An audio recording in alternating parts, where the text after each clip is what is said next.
The Velthari Dominion had ruled the stars for 10,000 years, and in all that time, no species had ever dared to challenge their authority.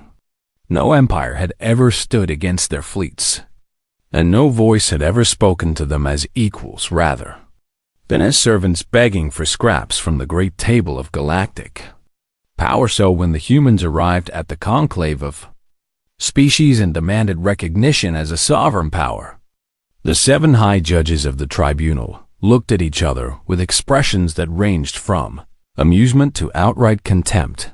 The human delegation consisted of only 12 individuals, led by a man named Commander Elias Vance, and they stood in the great hall where thousands of species had come before them to kneel and pledge their loyalty to the Dominion. But these humans did not kneel. Commander Vance was not a particularly impressive specimen by galactic standards, standing at what the Velthari considered an unremarkable height with soft skin that held no natural armor, number scales, no protective plating of any kind, and eyes that seemed far too calm for a creature standing before the most powerful beings in the known universe.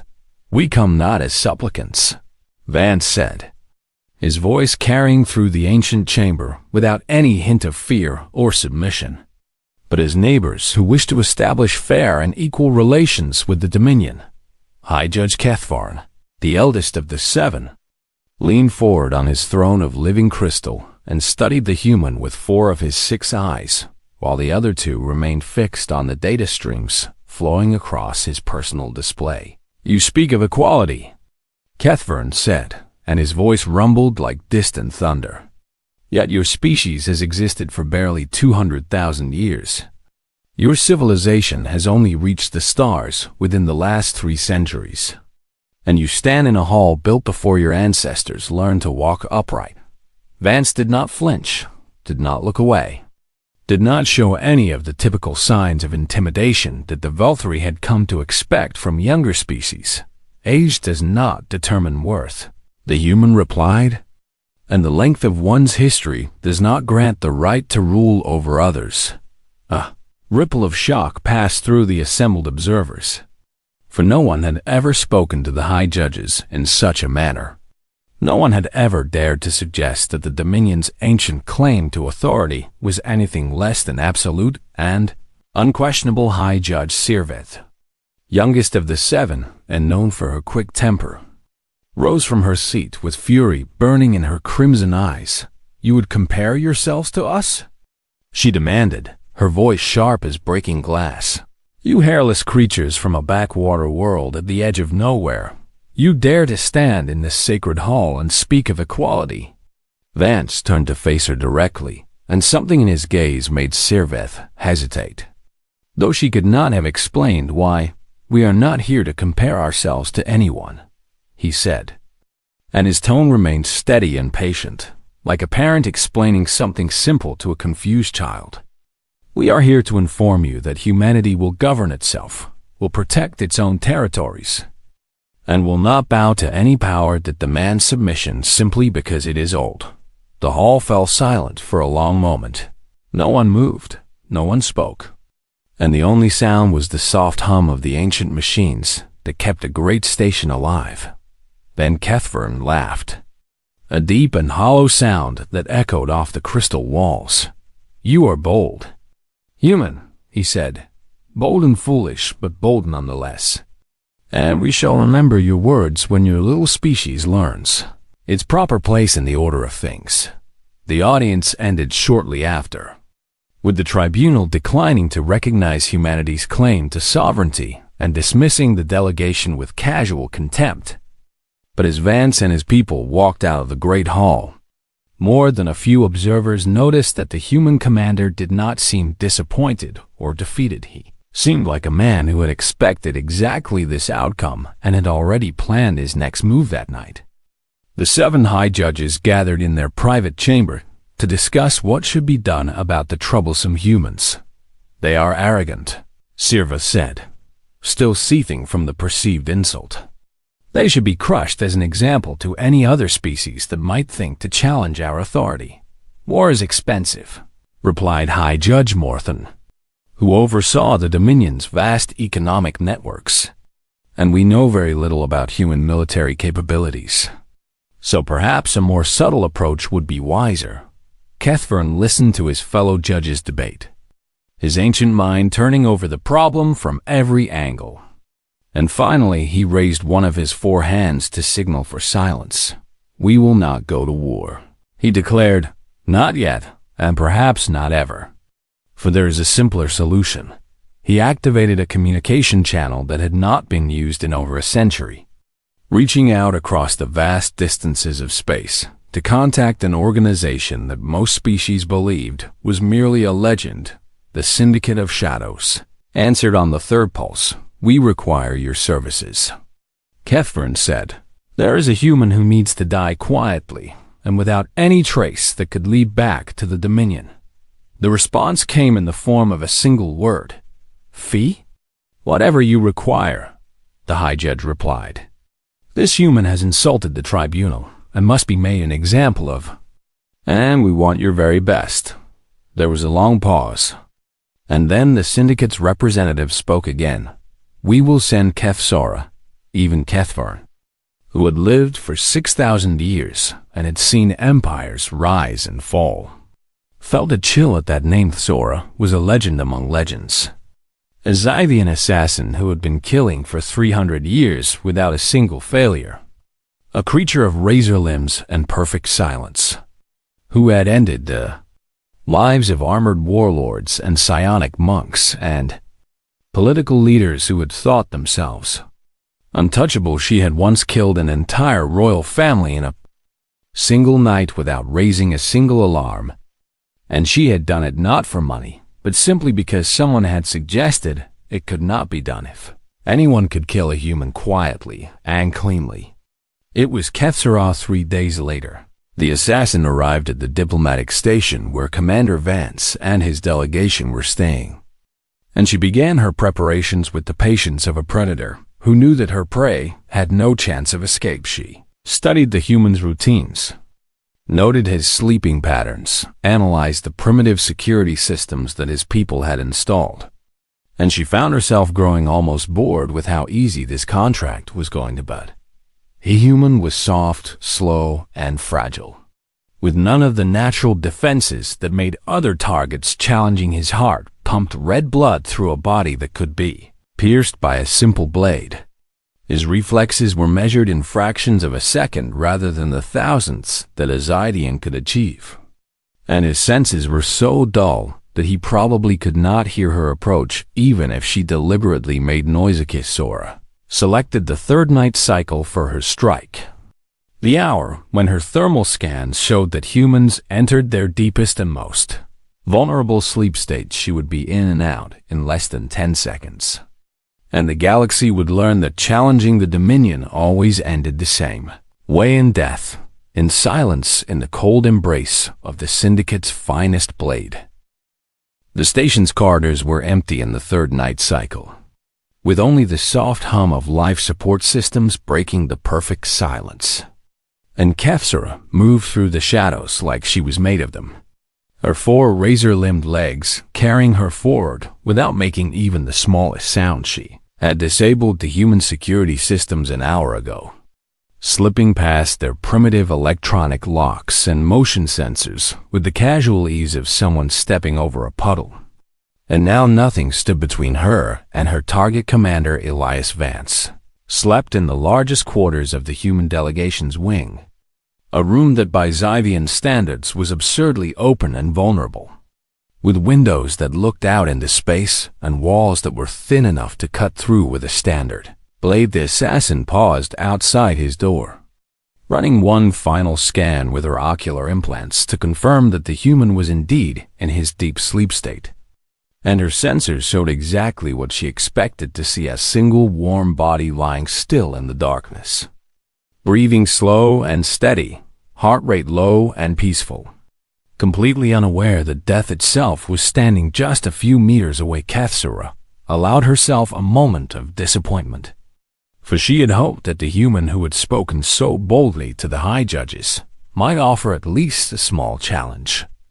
But he was just like all the others she had killed over the centuries, soft and helpless and utterly blind to the danger that surrounded him. She opened the door without a sound and slipped into the room, her eyes adjusting instantly to the darkness, and she saw him there on the bed, lying on his back with one arm tucked under his pillow and the other resting at his side, so vulnerable.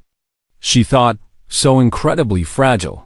Her monomolecular blade slid from its sheath inside her forearm, the edge so sharp that it could split atoms, and she crossed the room in 3 swift strides, raising the weapon to strike at his exposed throat. The blade came down with speed that no organic eye should have been able to track. A strike that had ended the lives of creatures far more powerful and far more dangerous than any human. And then something impossible happened. Vance's hand shot up from beneath his blanket and caught the blade between 2 fingers, stopping it dead in the air just centimeters from his neck. And his eyes opened with a calm that made Kethsara's blood run cold. He had not even flinched. "You're the 3rd one this week," the human said, his voice casual and almost bored, like he was commenting on the weather rather than responding to an assassination attempt. "The Valkyrie really need to find better contractors." Kethsara tried to pull her blade back, but the human's grip was like iron, and no matter how hard she twisted or yanked, she could not free her weapon from his fingers. This was impossible. She had seen his scans, had measured his muscle density and reaction time, and there was no way a human should have been able to catch her strike. No way he should have even known she was in the room until her blade was already buried in his flesh. How? She demanded, and for the first time in 300 years. Her voice carried a note of fear. Vance sat up slowly, still holding her blade between his fingers, and he looked at her with eyes that seemed to see right through all of her training and experience and reputation. "You're Zythian," he observed, and he sounded almost interested. "I've read about your people. Very impressive predators by galactic standards. But you made a mistake that all of the others have made too." "What mistake?" Kethsara asked. Though part of her did not want to know the answer, the human smiled, and it was not a friendly expression. "You assume that because we look soft. We are easy prey." He released her blade suddenly, and Kethsara stumbled backward, her forelegs catching her balance with instinctive grace, and she raised the weapon again, ready to strike once more. But something had changed. She had felt the strength in his grip, had seen the speed of his reflexes, and now she was no longer certain that a second strike would end any differently than the first. "You are welcome to try again," Vance said, and he gestured toward his throat with one hand. "I will give you a free shot if you think it will help." No one had ever spoken to Kethsara this way. She had killed Gorvathi warlords who wore powered armor that could shrug off plasma fire, had assassinated Ilwe monks who could see the future with their psionic gifts, had even murdered one of her own kind in a contract that had made her legend throughout the syndicate. But this human, this soft and fragile creature from a backwater world, sat before her without fear, without concern, without even the basic survival instinct that should have made him flee or fight or beg for his life. "What are you?" she asked, and she hated how small her voice sounded. Vance swung his legs over the side of the bed and stood up, and Kethsara noticed for the first time that he was taller than she had expected, his frame carrying more muscle than her scans had suggested, and his posture was that of a predator rather than prey. "I am exactly what I appear to be," he said. "A human, nothing more and nothing less.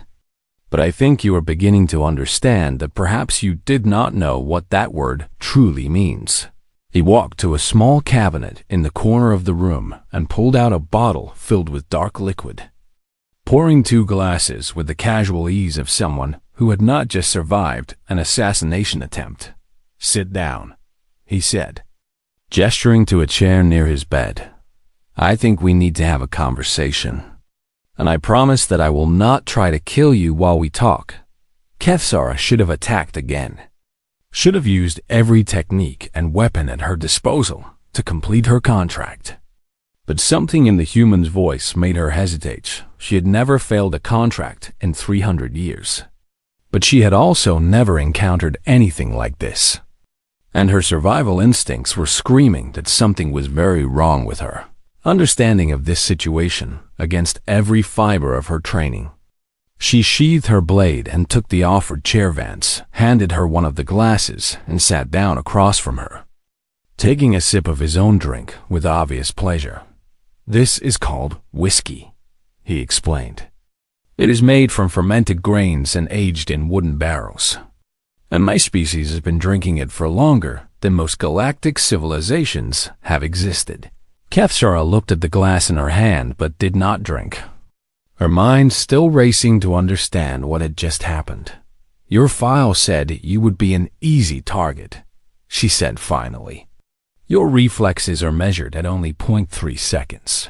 Your strength is average for your species. And your species itself is considered one of the weakest in the known galaxy." Vance laughed, a genuine sound of amusement that only confused her further.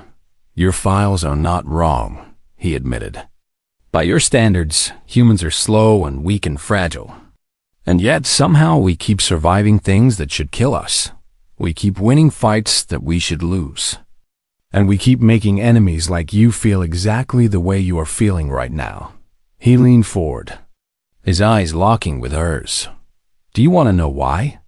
Kefsara found herself nodding despite herself. Because she did want to know. She needed to know. Because nothing in her 3 centuries of experience had prepared her for a target who could catch her blade and then offer her a drink. "Because," Vance said, and his voice dropped to something that was almost gentle, "we evolved on a world that tried to kill us every single day of our existence, and we did not just survive. We conquered that world. We bent it to our will. And we became something that the galaxy has never seen before." He took another sip of his whiskey and smiled at her with the calm confidence of a creature who had faced death so many times that it no longer held any terror for him. "We became the thing that monsters learned to fear." Kefsara sat in the chair across from the human, her untouched glass of whiskey still held in one of her 4 hands. And she listened as Commander Elias, Vance, began to explain things that would change her understanding of the universe forever. "Your scientists have studied Earth, I assume," Vance said, swirling the dark liquid in his glass with a casual motion. "They have cataloged our atmosphere, measured our gravity, analyzed our flora and fauna. But I suspect they have not truly understood what they were looking at. It is a standard terrestrial world," Kefsara replied, though her voice carried less certainty than she would have liked. "Class 4 habitability, moderate climate. Unremarkable in most respects." The human laughed again. And this time, there was something almost pitying in the sound. "Class 4, he repeated, shaking his head slowly. "Do you know what lives on our unremarkable world, assassin?" Kefsara did not answer, because she was beginning to suspect that her knowledge was about to be proven incomplete. "Earth is home to creatures that can kill with a single bite," Vance said. "Venomous snakes and spiders and fish that carry enough poison to end a dozen lives. Bacteria and viruses that have wiped out millions of our kind in single outbreaks. Predators with teeth and claws that could tear through the armor of any species in this station." He set down his glass and leaned back in his chair, his eyes never leaving hers. "Our own star bombards us with radiation that causes our cells to mutate and die. Our planet's crust shifts and breaks apart in earthquakes that level entire cities. And our atmosphere spawns storms that can flatten forests and floods that can drown continents." Kefsara felt something cold settling into her stomach as she listened, because she had seen the surveys of Earth and none of them had described it this way. "We have parasites that burrow into our flesh and eat us from the inside," Vance continued, his voice calm and matter-of-fact.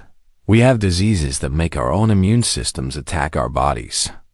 We have plants that are toxic to touch and animals that hunt us for food. And we have survived all of it for 200,000 years. That is not possible, the assassin said, though the words felt hollow even as she spoke them. No intelligent species could evolve on such a world. And yet here I am, Vance replied, spreading his hands in a gesture that seemed almost apologetic. Here we all are. Billions of humans who grew up learning that the universe is a dangerous place and that survival requires strength, cunning, and an absolute refusal to die. He stood up and walked to the window, looking out at the stars that glittered in the endless darkness. Do you know what happens to a human body when it faces a threat? He asked, not turning around. Our hearts pump faster, flooding our muscles with oxygen-rich blood. Our adrenal glands release chemicals that shut down our pain receptors and increase our strength and speed by factors that your scientists would consider impossible. Kethsara thought about the moment when she had struck at his throat, the impossible speed with which he had caught her blade, and she began to understand. We call it the fight-or-flight response, Vance said, turning to face her again. But for humans, it is really just a fight response, because running away was never our strongest survival strategy. We survived by standing our ground and facing whatever was trying to kill us. But you are so slow, Kethsara protested, clinging to what she knew. Your reflexes are measured at 0.3 seconds. I have seen the data. That is our resting speed, the human replied with a small smile. That is how fast we move when we are not threatened, when we are comfortable and relaxed and not in any danger, but you were trying to kill me. And that changes everything. He walked back to his chair and sat down, his posture casual and relaxed, as if they were old friends having a pleasant conversation rather than a killer and her target. There is also something else that your species does not understand about humans, he said. We are persistence predators. Kethsara tilted her head, unfamiliar with the term, on our world. We did not evolve to be the fastest or the strongest, Vance explained. We evolved to be the most enduring, and when we hunted prey on the ancient plains of our homeworld, we did not catch them with speed. We followed them. Followed them? The assassin repeated, confused. For hours, Vance said, nodding slowly. For days if necessary, we would track our prey across endless distances, walking and jogging while they sprinted and exhausted themselves. And eventually, they would collapse from heat and fatigue, and we would be there to finish them. He leaned forward, his eyes intense. Every other predator in the galaxy catches its prey or gives up, he said. But humans do not give up. We do not stop. We do not tire. And we will follow you to the ends of the universe if we have to, because that is what we evolved to do. Kethsara thought about her own hunting techniques, the quick strikes and rapid kills that her species favored. And she realized how different the human approach was. We also heal, Vance continued. Wounds that would be fatal to most species are merely inconvenient to us. Broken bones will mend in weeks. Torn flesh will regenerate in days. And we can survive the loss of limbs and organs that other creatures cannot live without. He pointed to a scar on his forearm, a thin white line that ran from his wrist to his elbow. I received this wound in a fight 3 years ago, he said. A Kethrani blade cut through muscle and tendon and nearly severed my arm, and now it is just a mark on my skin. A memory of something that should have crippled me, but did not. Kethsara looked at her own blade, the weapon that had ended so many lives. And for the first time, she wondered if it would even be enough to kill this creature if she tried again. There is one more thing, Vance said, and his voice dropped to something quiet and almost gentle. Something that I think is the most important thing of all. He met her eyes with a gaze that held no fear, no anger, no hatred. We bond with other species, he said. On our world, we took wolves, one of the most dangerous predators in our environment, and we made them our friends. We bred them and raised them and turned them into loyal companions who would die to protect us. You domesticated predators? Kathsara asked, unable to hide her disbelief. We do it with almost everything, Vance replied with a shrug. Horses that can trample us to death. Cattle that outweigh us by hundreds of kilograms. Birds of prey that could tear out our eyes. We take dangerous things and make them love us. He picked up his glass and took another sip of whiskey. That is why I did not kill you when you tried to assassinate me, he said. Because humans do not automatically see enemies. We see potential friends, potential allies, potential members of our pack. Kathsara sat in silence for a long moment, processing everything she had learned. And she felt her entire understanding of the galaxy shifting beneath her like sand in the storm. Why are you telling me this? She finally asked. Vance smiled, and it was a surprisingly warm expression. Because I want you to go back to the Syndicate and tell them what you have learned, he said. I want you to warn them that humans are not the easy targets they appear to be.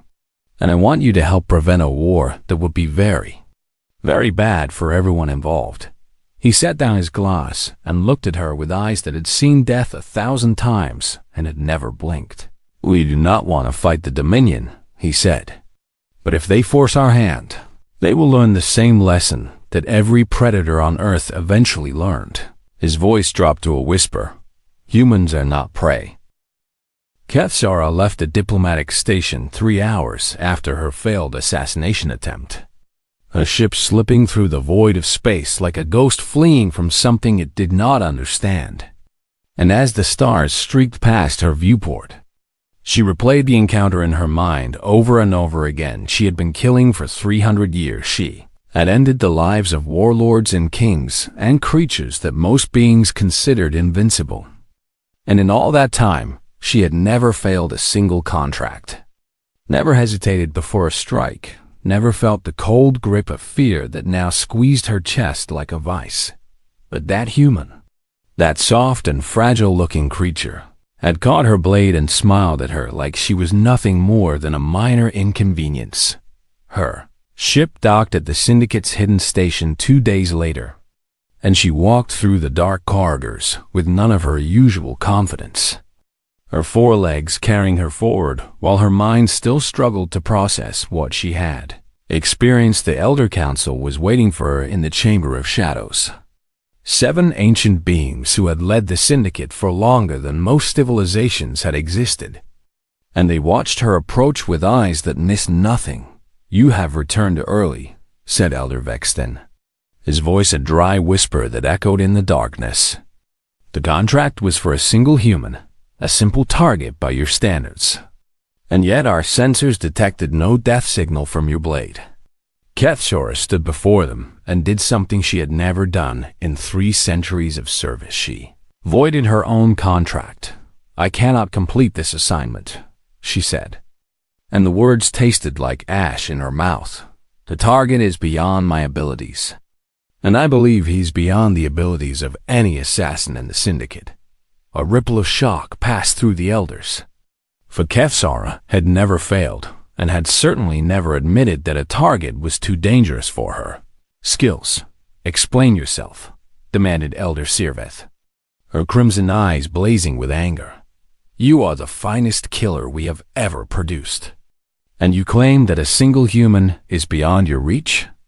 Kathsara activated her ocular implants and projected the recording of her assassination attempt onto the chamber's display screen, showing the elders exactly what had happened in that dark room on the diplomatic station.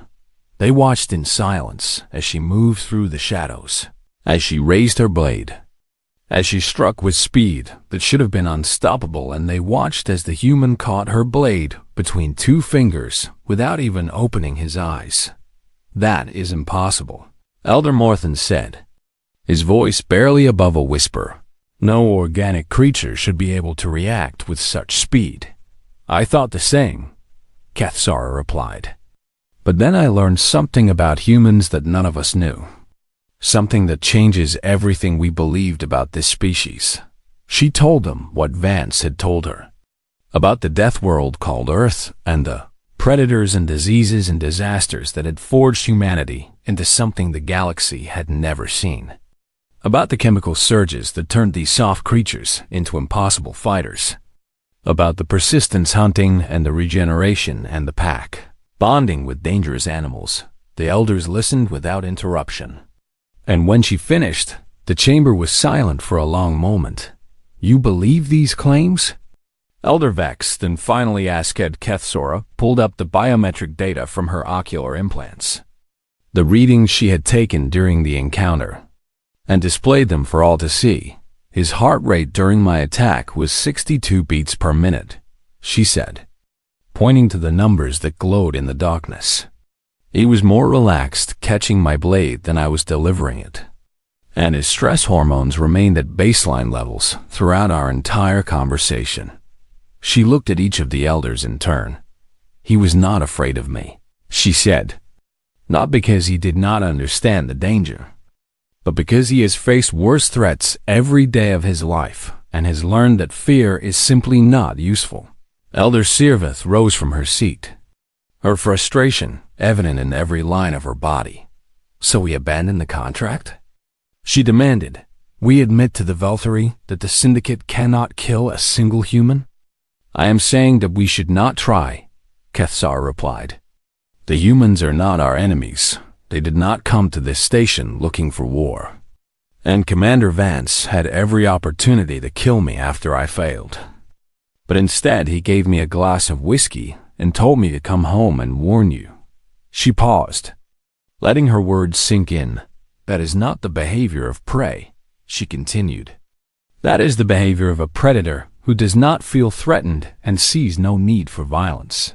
Elder Vex then stroked his chin with one withered hand, his ancient mind turning over the implications of what he had heard. If what you say is true, he said slowly, then the Velthari have made a terrible mistake by insulting these humans. And they are about to make an even worse one. What do you mean? Kethsara asked.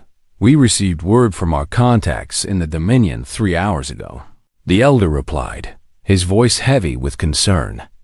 The High Judges have decided that the failure of your contract is proof that humans cannot be dealt with through subtle means, and they are preparing a response. Kethsara felt her blood run cold. What kind of response? A war fleet, Vexton said. 1,000 warships. The largest armada assembled in over a millennium. They intend to travel to the human homeworld and burn it from orbit. The assassin thought about what Vance had told her, about the persistence hunters who never gave up, about the pack bonders who turned predators into allies, about the creatures who had survived 200,000 years of constant warfare against everything their world could throw at them. That fleet will not be enough, she said. And she was surprised by how certain her voice sounded. Nothing the Dominion has will be enough, Elder Morthen leaned forward, his eyes narrowing. You truly believe that a species we discovered barely 3 centuries ago could defeat the greatest military power in the galaxy? Kethsara thought about the human who had caught her blade and offered her a drink, who had spoken of domesticating wolves and surviving plagues and chasing prey across continents until they collapsed from exhaustion. I do not believe they will defeat the Dominion, she said slowly. I believe they will destroy it, and then they will come for anyone who supported the attack, including the Syndicate. The chamber fell silent again, and this time the silence was heavy with fear. What would you have us do? Vexton finally asked Kithsora, made a decision that would have been unthinkable just 3 days ago. We spread the word, she said. We tell every contractor in the network what I have learned. We warn them never to accept contracts on humans. And we prepare for the possibility that we may need to choose sides in the war that is coming. Elder Sirveth laughed bitterly. You want us to ally with the humans against the Dominion? I want us to survive, Kethsara replied. And I believe that standing with the humans is the only way to do that. She thought about Vance's words, about how humans took dangerous things and made them into friends, And she wondered if perhaps the syndicate could become something more than an organization of killers. Perhaps they could become a pack the warning went out that night, transmitted through secret channels to every assassin and mercenary and contract killer in the known galaxy. And the message was simple and clear: do not take contracts on humans. Those who listened would survive the storm that was coming. Those who did not would learn the same lesson that Kefsara had learned in that dark room on the diplomatic station. Humans are not prey. The Valkyrie war fleet emerged from hyperspace at the edge of the Sol system like a tide of death rolling in from the darkness between stars. 1,000 warships bristling with weapons that could crack planets and end civilizations. And at the head of this armada flew the flagship Eternal Dominion. Carrying High Judge Sirveth herself, she stood on the command deck, her crimson eyes fixed on the small blue world that hung in the distance. And she felt nothing but contempt for the creatures that called this unremarkable planet home. "Begin broadcasting our ultimatum," she commanded, her voice cold and sharp as frozen steel. "Tell them they have 1 hour to surrender unconditionally, or we will reduce their world to ash." The message went out across all frequencies, translated into every human language that the Dominion's computers had recorded. And it was simple and direct: submit or die. The fleet waited. 1,000 ships holding formation in the cold void. And Sirveth allowed herself a moment of satisfaction at the thought of the terror that must be spreading across the human world below. They had dared to speak to the tribunal as equals, had dared to demand recognition, had dared to insult the greatest power in the galaxy. And now they would learn the price of their arrogance. But as the minutes ticked by, something strange began to happen. Instead of surrender signals or desperate pleas for mercy, the human world remained silent. And then, exactly 30 minutes after the ultimatum had been delivered, a single transmission came through from the planet's surface. It was not a surrender, it was not a plea, it was a video file. Sirveth watched with growing confusion as images began to play across her command screen. Images unlike anything she had expected to see. First showed a group of humans standing on a frozen plain, facing a massive creature covered in shaggy fur with long curved tusks. And instead of running, they moved forward with primitive spears raised, working together to bring down a beast that should have killed them all. The second showed a city filled with dead bodies, victims of something called the Black Plague. And then it showed the survivors rebuilding, continuing on, refusing to let even the death of millions stop them from growing and expanding. The third showed a human standing on a barren, gray surface, a helmet covering his face, planting a flag in the dust of a world that was not his own. A world that his species had reached using rockets, powered by controlled explosions. Fourth showed a blinding flash of light, a mushroom cloud rising over a city. And then text appeared on the screen, explaining that humans had split the atom itself and turned its power into the deadliest weapon their world had ever seen. More images followed, faster and faster, showing humans climbing impossible mountains and diving into crushing ocean depths, surviving in frozen wastelands and scorching deserts, fighting wars against each other with weapons that grew more terrible with each generation. And through it all, one thing remained constant: the humans were laughing, dancing, celebrating, loving, living. They were not afraid. The final image showed Earth itself, seen from space, and dozens of small red dots appeared across its surface, scattered across every continent, every nation, every corner of the small blue world. What are those? Sirveth demanded, though a cold feeling in her stomach suggested she already knew the answer. Her tactical officer ran a scan, and his face went pale. Nuclear missile silos. "High Judge," he said, his voice trembling. "Thousands of them, all with their doors open, all aimed at the sky." Before Sirveth could respond, a voice came through the communication channel. A human voice speaking with the calm confidence of a species that had been practicing violence since before the Valkyrie had learned to walk upright. "This is Commander Elias Vance, speaking on behalf of the United Earth Government," the voice said. "We have received your ultimatum and we have a response." The High Judge leaned forward, expecting threats or desperate bargaining or some attempt at negotiation. "We have been killing each other for 200,000 years, Vance continued, his tone conversational, almost friendly. "We have survived ice ages and plagues and disasters that would have ended most species. We have domesticated wolves and split atoms and walked on the moon.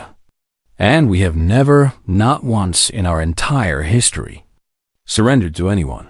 He paused, and when he spoke again, his voice carried the weight of a species that had earned its place in the universe through blood and fire, and an absolute refusal to die. "Your fleet is impressive," he said, "but we have been building weapons longer than your civilization has existed. And every single one of them is now pointed at you." Sirveth looked at the tactical display, at the thousands of red dots spread across the human world, and she realized that even if her fleet glassed the planet, they might not be able to stop all of those missiles. "We would prefer not to fight," Vance continued. "We would prefer to sit down and talk about trade agreements and cultural exchange and all the things that make civilization worth having. We would prefer to share a drink and learn about each other and maybe become friends." His voice hardened slightly. "But if you force our hand, if you insist on treating us as enemies, then you will discover why every predator on our world eventually learned to leave us alone." The transmission paused. And then Vance spoke one last time. "We are the thing that monsters learn to fear, and we are very, very good at what we do." The channel went silent. Scythe stood frozen on her command deck, staring at the small blue world that suddenly seemed far more dangerous than she had ever imagined. And she thought about the assassin who had failed to kill a single human, about the warnings that had spread through the syndicate, about everything she had dismissed as impossible. "High Judge?" her tactical officer asked nervously. "What are your orders?" The fleet waited, 1,000 ships armed with enough firepower to destroy civilizations. And all of it suddenly felt inadequate against a species that had been fighting for survival since before the first. Valkyrie had opened its eyes, or have thought about her own people, about the dominion that had ruled unchallenged for 10,000 years. And she realized that she was not prepared to gamble everything on a war against creatures who had spent their entire existence learning how to survive the unsurvivable. "Hold position," she commanded, her voice tight with barely controlled fear. "Do not fire. Do not advance. We need to consult with the tribunal." Her officers looked at her with shock, for the Valkyrie had never hesitated before an enemy, had never shown weakness or doubt in the face of any threat. But Sirveth was no longer certain that the humans were just another threat. She was beginning to suspect that they were something else entirely, something that the galaxy had never encountered before. And she was not willing to find out what happened when you pushed such creatures too far. The fleet held position for 6 hours.